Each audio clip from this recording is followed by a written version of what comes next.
Ana, la mujer despreciada por los hombres, pero elegida por Dios, un personaje cuya vida, aunque casi desconocida, desempeñó un papel esencial en la historia más grande jamás contada.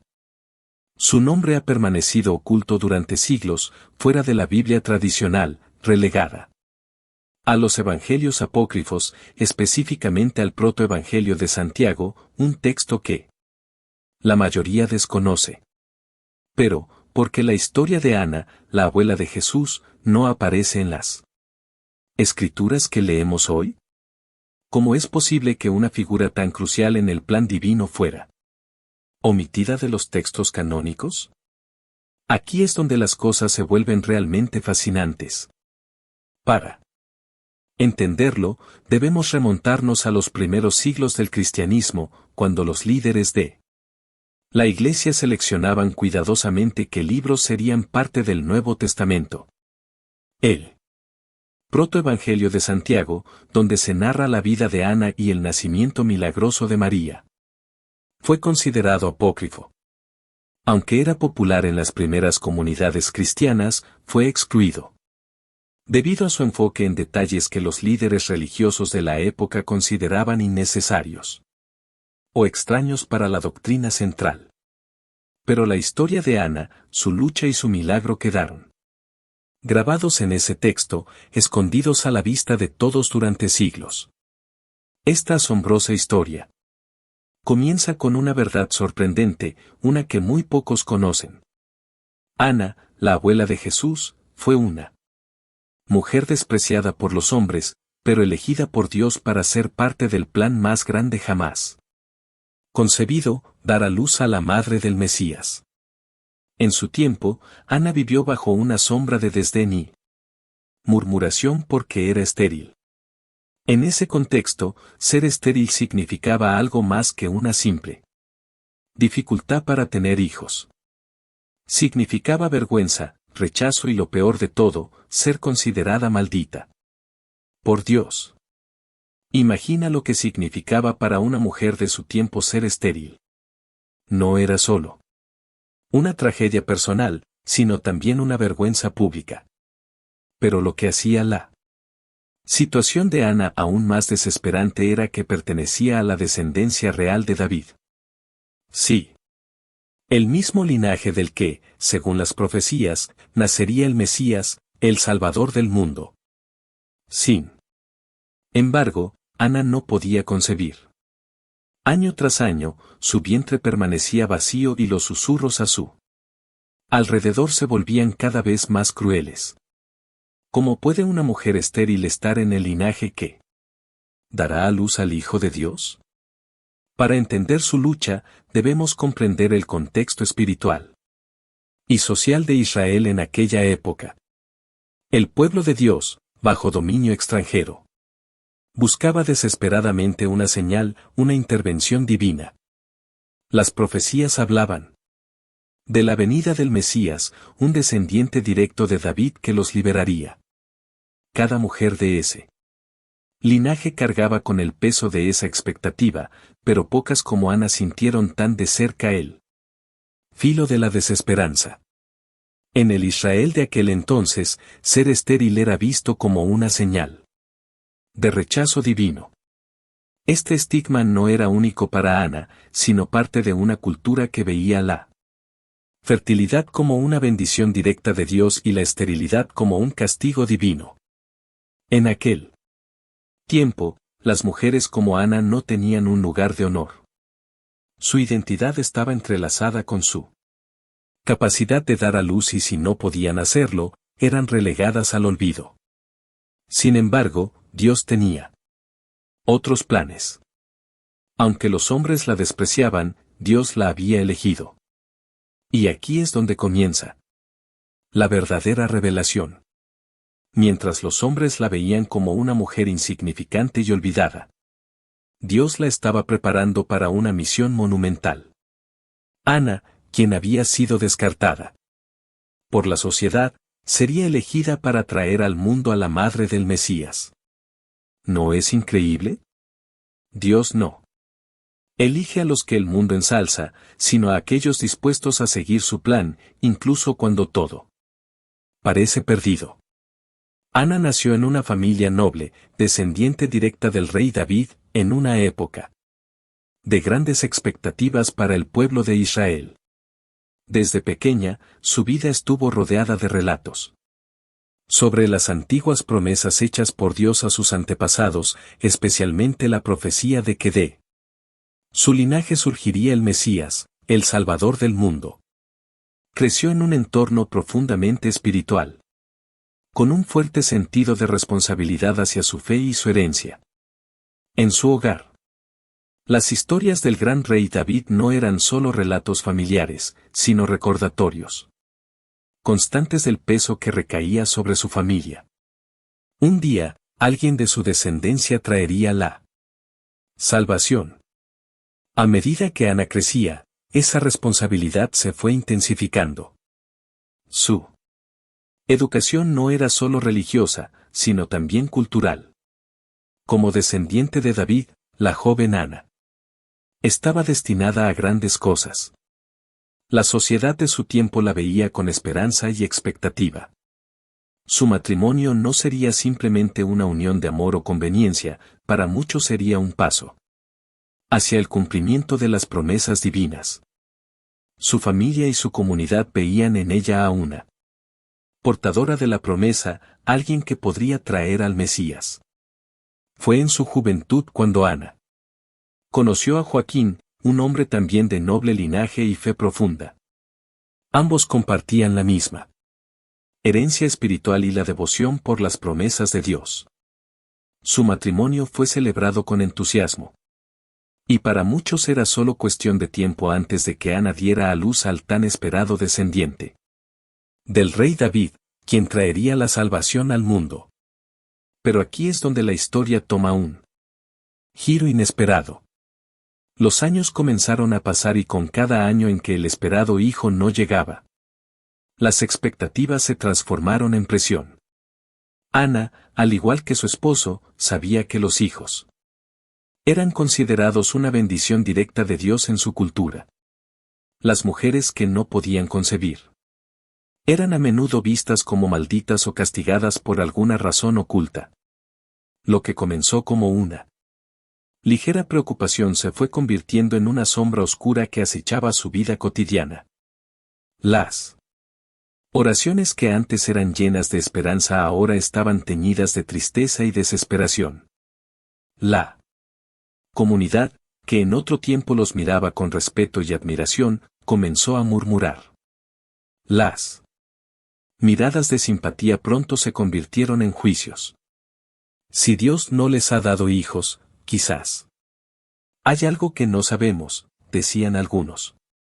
Las mujeres hablaban en voz baja cuando Ana pasaba, susurrando preguntas sobre por qué Dios no la había bendecido con la maternidad. ¿Acaso había algún pecado oculto en su vida que la hacía indigna de tener hijos? En aquella época la infertilidad no solo era una carga emocional, sino también una marca de deshonra pública. El peso de estas expectativas no era solo social, sino también espiritual. Ana y Joaquín oraban día y noche, rogando por una respuesta de Dios, por una señal de que no los había olvidado. Ana, en particular, se enfrentaba a una lucha interna. Sabía que era parte del linaje destinado a traer al Mesías y, sin embargo, el cielo permanecía en silencio. Su fe, aunque firme, comenzó a ser probada como nunca antes. Los días se convirtieron en semanas y las semanas en años. La desesperación comenzó a invadir sus corazones. Joaquín, aunque siempre a su lado, también cargaba con su propio dolor. En su sociedad, la infertilidad a menudo se atribuía más a la mujer que al hombre. Pero ambos sufrían por igual. Las visitas al templo, que antes eran momentos de comunión espiritual, se convirtieron en recordatorios dolorosos de sus oraciones no contestadas. Incluso en las festividades religiosas, donde el pueblo de Dios se reunía para celebrar Ana y Joaquín sentían la pesada carga de su vacío. Con cada día que pasaba, su corazón se encogía un poco más, pero su fe, aunque puesta a prueba, no se rompía. Era una lucha diaria, un tira y afloja constante entre la esperanza y el desaliento. Joaquín, su esposo, también cargaba con el peso del dolor, observando cómo la mujer que amaba sufría en silencio. Sin embargo, él mismo no podía evitar sentir que las miradas de su comunidad se volvían más frías con cada festival y con cada oración pública. Un día, tras una jornada de oración más larga de lo habitual, Joaquín decidió retirarse al desierto. Siguiendo la tradición de los patriarcas, como Abraham y Moisés antes que él, buscaba la soledad para escuchar la voz de Dios. La vergüenza y la presión de no tener un heredero lo hacían sentir indigno, y se sentía apartado incluso de los hombres piadosos de su comunidad. En el desierto, rogó a Dios por una respuesta, por consuelo, o al menos por la comprensión de por qué les había sido negado el deseo más profundo de su corazón. Mientras Joaquín se encontraba en el desierto, orando en una soledad cargada de preguntas, Ana también estaba en su hogar, sumida en una oración tan intensa que su espíritu parecía quebrarse con cada palabra que murmuraba. ¿Qué más podía hacer? Había orado durante toda su vida adulta. Y aún así, el silencio de Dios la envolvía. La sociedad, los sacerdotes, incluso las mujeres a su alrededor, empezaban a pensar que Dios había apartado su rostro de ella. Aún así, Ana permaneció fiel. Su espíritu indomable, aunque golpeado por la desesperanza, se negaba a sucumbir. Tal vez, pensaba, había algo que ella no entendía, un plan más grande en el que su vida y su dolor estaban siendo utilizados para un propósito mayor. Fue en ese momento de profunda angustia, en medio de lo que parecía ser el abismo del silencio divino, cuando algo extraordinario sucedió. Según el relato recogido en el protoevangelio de Santiago, mientras Ana oraba bajo un árbol, una luz resplandeciente iluminó su entorno. De repente, una figura celestial apareció ante ella. Un ángel de Dios se le presentó, trayendo una noticia que cambiaría su vida para siempre. El ángel se dirigió a ella con palabras llenas de ternura y poder. Ana, Ana, el Señor ha escuchado tus oraciones. Concebirás y darás a luz, y tu descendencia será conocida en toda la tierra. En un instante, el peso de los años de sufrimiento y desprecio desapareció. Ana, quien había pasado toda su vida creyendo que había sido olvidada por Dios, ahora escuchaba de los labios de un mensajero celestial que no solo sería bendecida con un hijo, sino que este hijo sería especial, destinado a un propósito divino más allá de lo que cualquier madre podría soñar. La promesa del ángel no era simplemente una respuesta a su deseo de maternidad, sino el anuncio de una misión celestial. Al mismo tiempo, en el desierto, Joaquín también recibió una visita angelical. Mientras oraba solo, sintiéndose indigno y apartado, un ángel del Señor se le apareció en medio de su abatimiento y le dijo: Joaquín, no temas. El Señor ha escuchado tus súplicas. Tu esposa Ana concebirá un hijo y ese niño será grande a los ojos de Dios. La sorpresa y la alegría inundaron el corazón de Joaquín. El mensaje divino rompió años de angustia en un solo instante y ahora apresuradamente se preparó para regresar junto a Ana y compartir la increíble noticia. Cuando Joaquín volvió del desierto, encontró a Ana radiante, con una luz que él nunca había visto en su rostro. Sabía, sin necesidad de palabras, que lo que había experimentado en él desierto no había sido un sueño. Dios les había hablado a ambos. El silencio de años había sido roto por la promesa divina. Las miradas de duda y los susurros de la comunidad ya no importaban. Ambos sabían que Dios, en su infinita sabiduría, tenía un plan perfecto, mucho mayor que el de los hombres. Los meses siguientes estuvieron llenos de una alegría que ni siquiera las palabras podían describir. Ana, quien había soportado décadas de angustia, finalmente sintió que su corazón había sido restaurado y, tal como el ángel lo había prometido, Ana quedó embarazada. En su interior llevaba el fruto de años de oración, un milagro divino que cambiaría la historia para siempre. Pero este niño no sería solo otro descendiente de la casa de David. Sería la madre del que traería la salvación al mundo. María, la madre de Jesús. El nacimiento de María es un testimonio vivo de la fidelidad de Dios. Ana y Joaquín, que habían sido despreciados por la sociedad, ahora se encontraban en el centro del plan divino para la redención del mundo. Dios eligió lo que los hombres habían rechazado, demostrando que sus caminos y tiempos son perfectos, aunque a menudo misteriosos para nosotros. Y es aquí donde la historia de Ana nos enseña una verdad profunda. Dios escucha las oraciones más sinceras y los deseos más profundos, incluso cuando parece que el cielo permanece en silencio. A través de la vida de Ana podemos ver que los planes de Dios superan cualquier expectativa humana. Lo que parecía ser una historia de tristeza y rechazo se transformó en la base de la llegada del Salvador. El tiempo pasó y llegó el día tan esperado. Ana, que ya era una mujer mayor, experimentó el milagro más grande de su vida.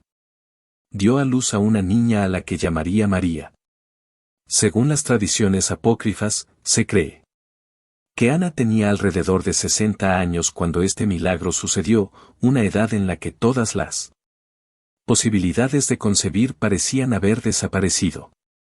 Sin embargo, como nos enseña la Escritura, para Dios nada es imposible.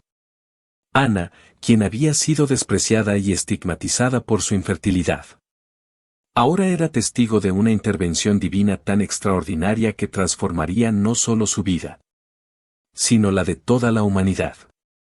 Al sostener a su hija en brazos, Ana sintió una paz que nunca había conocido. Esta niña, cuyo nacimiento había sido anunciado por los ángeles, no era solo una respuesta a su anhelo más profundo, sino una pieza fundamental en el gran plan de redención de Dios. María no sería cualquier niña. Ella estaba destinada a convertirse en la madre del Salvador, el Mesías esperado desde tiempos antiguos. A lo largo de su vida, Ana había sido vista como alguien a quien Dios había dejado de lado. Pero ahora, en su vejez, Dios la había exaltado al otorgarle una bendición más allá de lo imaginable.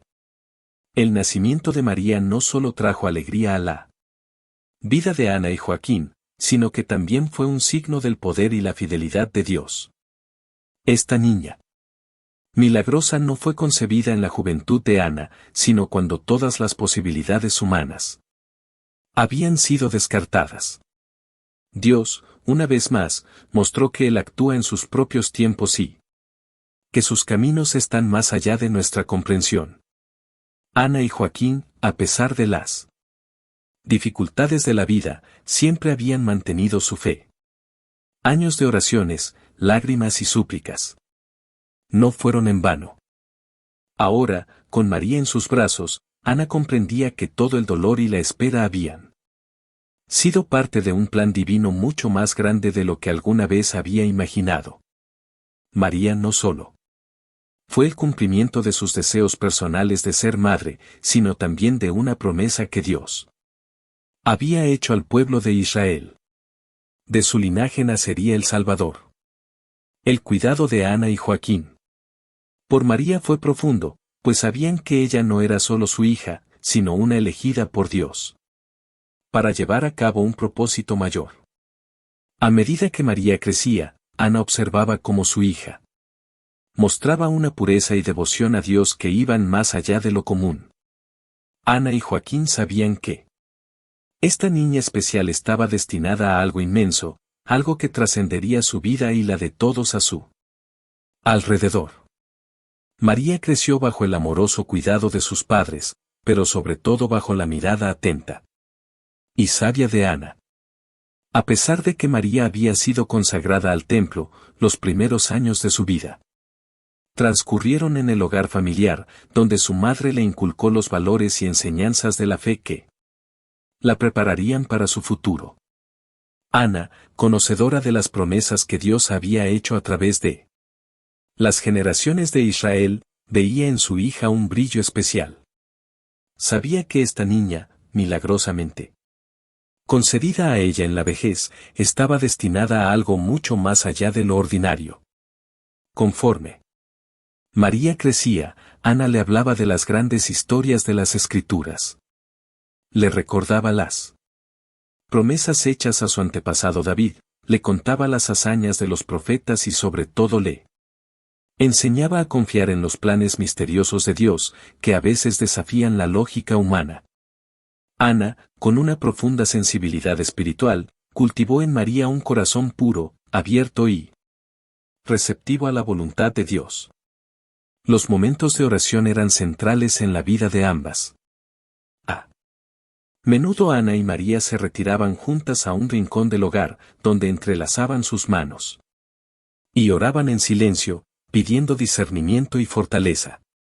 En esos momentos de comunión espiritual, Ana veía en los ojos de su hija una paz y una devoción que eran casi sobrehumanas. Sabía que el Espíritu de Dios estaba trabajando en la vida de María de manera extraordinaria. Sin embargo, la vida de Ana no fue fácil. Como mujer mayor que había dado a luz en su vejez, las fuerzas físicas no siempre la acompañaban y el cansancio a menudo la vencía. Pero el peso de las responsabilidades no apagaba su entusiasmo por guiar a María. Sabía que su tiempo con ella era limitado y quería dejarle el legado más importante, una fe inquebrantable en el Dios de Israel. María observaba a su madre con admiración, la ternura con la que Ana enfrentaba las dificultades, la gracia con la que soportaba los rumores de la gente que aún recordaba sus años de infertilidad y la profunda fe que nunca decayó eran una escuela de vida para la joven. Ana no solo era una madre, sino un ejemplo viviente de lo que significa confiar en los designios de Dios, incluso cuando parecen incomprensibles. A medida que la vida de Ana avanzaba hacia sus últimos años, ella miraba atrás con un corazón lleno de gratitud. La niña a la que había dado a luz en su vejez, la misma niña que había sido concebida como respuesta a años de sufrimiento y oración, ahora estaba destinada a dar al mundo el don más grande. A Jesús, el Hijo de Dios. Ana había pasado de la oscuridad del desprecio a la luz de la gracia divina y su historia sigue siendo una inspiración para todos aquellos que, en medio de la desesperación, mantienen viva la llama de la fe.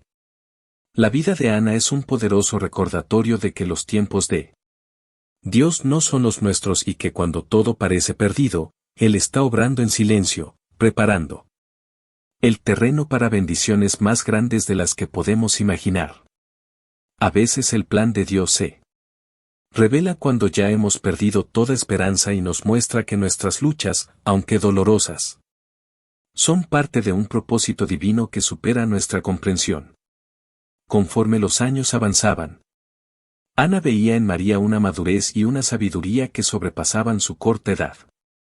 Sabía que los años de oración y preparación espiritual estaban dando fruto. Aunque la vida en Nazaret era sencilla, los acontecimientos que se gestaban en el corazón de María estaban destinados a cambiar el curso de la historia. Llegó el momento en que María fue llevada al templo, tal como Ana y Joaquín lo habían prometido en sus oraciones, cumpliendo así con la promesa que hicieron en su desesperación. Si Dios les concedía un hijo, lo entregarían a su servicio. El corazón de Ana se llenó de una mezcla de orgullo y tristeza. Sabía que este era el propósito divino para su hija, pero no dejaba de ser doloroso separarse de ella. Sin embargo, como lo había hecho toda su vida, Ana confió en que los planes de Dios eran más grandes que sus propios deseos y anhelos. Este acto de consagración reflejó la profunda gratitud y devoción de Ana hacia Dios. A pesar de la tristeza que implicaba separarse de su hija, Ana comprendía que María no era solo un regalo para ella, sino para el mundo. Con el corazón lleno de fe, Ana entregó a María al templo, confiando en que el plan de Dios se estaba desarrollando de maneras misteriosas, pero perfectas. María, al igual que Ana, había aprendido a poner su vida en las manos de Dios. La formación espiritual que Ana le brindó fue crucial para que años después, cuando el ángel Gabriel se le apareció con el anuncio de que sería la madre del Mesías, María respondiera con las palabras que resuenan hasta el día de hoy. Esa disposición a aceptar la voluntad de Dios sin reservas, incluso ante lo desconocido, fue algo que María aprendió desde pequeña, observando la vida de su madre, Ana. Ana, con su sabiduría y devoción, llegó a ser un pilar en la vida de María. Sin embargo, como toda historia de fe, su viaje también debía llegar a su fin. Según los relatos apócrifos, Ana vivió para ver a su hija convertirse en una joven llena de gracia, pero no vivió para presenciar los eventos que seguirían. No estuvo presente cuando su nieto, Jesús, nació en Belén ni vio el desarrollo del ministerio del Salvador. Sin embargo, con la promesa de un futuro resplandeciente en su corazón, Ana cerró los ojos. Por última vez, dejando a María en las manos de Dios. Aunque Ana no conoció a Jesús de manera terrenal, su legado continuó a través de las enseñanzas que transmitió a María. La joven, al casarse con José, comenzó una nueva etapa en su vida, un camino que eventualmente la llevaría a ser la madre del Salvador. Se dice que María, en sus interacciones con José, a menudo recordaba las lecciones que Ana le había enseñado sobre la fe, la humildad y la confianza en Dios. La vida de Ana, aunque discreta y silenciosa en comparación con las grandes figuras de la Biblia, sigue siendo un testimonio poderoso de cómo Dios utiliza a personas comunes para cumplir sus propósitos extraordinarios. A través de su ejemplo de fe, María fue moldeada para convertirse en la madre de Jesús y su influencia espiritual se extendió mucho más allá de su hogar en Nazaret. La historia de Ana es un poderoso recordatorio de que nuestros sacrificios y sufrimientos pueden tener un impacto eterno en las generaciones que nos siguen. Nos invita a reflexionar sobre cómo nuestros legados pueden ser una luz en la oscuridad, guiando a otros en su camino hacia Dios. Ahora te invito a cerrar los ojos por un momento y pensar en la vida de Ana. Permite que su historia resuene en tu corazón, recordando que, aunque a veces los caminos son difíciles y el sufrimiento parece interminable, siempre hay un propósito divino en cada experiencia. Piensa en las promesas que Dios tiene para ti. Recuerda que, aunque no siempre entendamos los planes de Dios, estos están llenos de amor y propósito. Así, con una profunda conexión espiritual y el eco de la fe, concluimos nuestra exploración de la vida de Ana, la madre de María y abuela de Jesús. La historia de una mujer cuyo amor y dedicación a Dios resonaron a través de generaciones. Si esta historia ha tocado tu corazón, te invito a dejar un comentario abajo y compartir tu experiencia. ¿Qué parte de la historia de Ana resonó más contigo? ¿Cómo puedes aplicar su legado en tu propia vida? Y no olvides suscribirte a nuestro canal y activar la campanita de notificaciones para no perderte nuestros próximos videos. Gracias por estar aquí con nosotros. Hasta la próxima, y que la paz y la luz de Dios te acompañen siempre.